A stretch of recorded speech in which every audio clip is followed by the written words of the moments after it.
Plus connu pour son simulateur de golf, Lynx, Access Software fut l'un des pionniers du film interactif.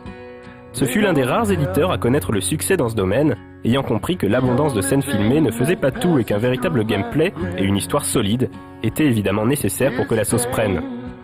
Leur série des Tex Murphy engendra 5 épisodes et a sans nul doute contribué à la reconnaissance du jeu vidéo en tant qu'art à part entière.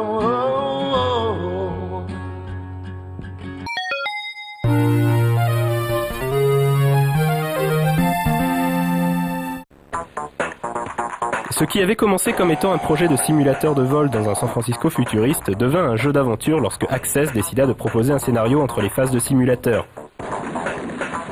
Un peu mal dégrossi sur bien des aspects, notamment à cause de phases de combat injouables, Mean Streets nous fait découvrir le héros de la future saga, Tex Murphy, détective privé loser qui enquête sur la mort mystérieuse du père d'une plantureuse femme fatale.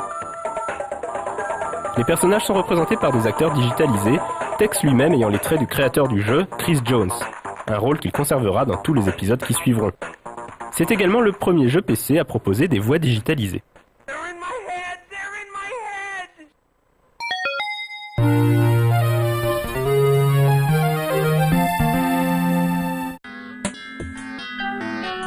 La suite directe de Mean Streets, au nom imprononçable de Martian Memorandum, prend en compte les critiques adressées à l'original et supprime phases d'action et simulateur pour proposer un jeu d'aventure point and click pure souche. On retrouve Tex à la recherche de la fille d'un milliardaire, enquête qui le mènera, comme on pouvait le deviner au vu du titre, dans les colonies martiennes, très inspiré du film Total Recall. Le jeu est beaucoup plus abouti, tant au niveau de son univers cyberpunk plein d'humour, qu'au niveau de ses graphismes très soignés pour l'époque, malgré la démarche rigide de Tex.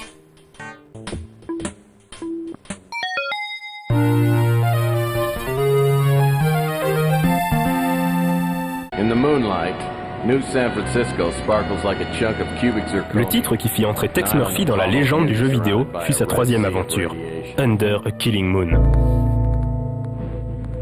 4 CD-ROM pleins à craquer de vidéos viennent illustrer le scénario de ce jeu qui marqua les esprits. Cette fois-ci, Tex se déplace dans un environnement 3D très évolué et le jeu est accessible à tous grâce à un système d'indices bien pensé. Aux prises avec un culte apocalyptique, un virus meurtrier et un tueur polymorphe, le joueur avait fort à faire pour démêler une intrigue pleine de rebondissements. Parmi le casting du jeu, on retrouve notamment Brian Keefe, Margot Kidder et la voix de James Earl Jones. Le jeu n'est toutefois pas exempt de défauts, parmi lesquels un scénario pas toujours très cohérent et des incrustations d'acteurs sur les décors en images de synthèse parfois ratées. Tex Murphy. Well, we're gonna make your trip as comfortable as possible. Nighty night.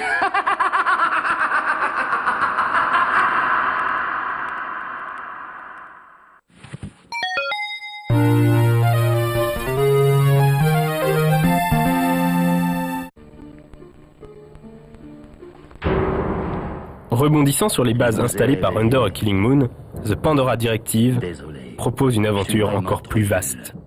6 CD-ROM, 2 modes de difficulté, 7 fins possibles, cet épisode est considéré à juste titre comme le meilleur de la série. Cette fois-ci, Tex s'attaque à l'affaire de Roswell et va devoir jouer serré face à la NSA qui cherche à l'empêcher de faire la lumière sur la disparition d'un scientifique. Vous savez où vous êtes. Plus fin graphiquement qu'Under a Killing Moon, mieux construit et plus corsé, le jeu bénéficie également d'un doublage français très réussi. Combien prenez-vous? Comment ça marche? Je prends $500 par jour. Tex avait ainsi la voix du doubleur d'Arnold Schwarzenegger et on retrouvait également la voix française de Kim Basinger ainsi que Karen Cheryl, c'est Régis Robert qui doit être content. Eh bien, désolé, c'est pas dans ma nature de rester à ne rien faire et de laisser les autres agir à ma place.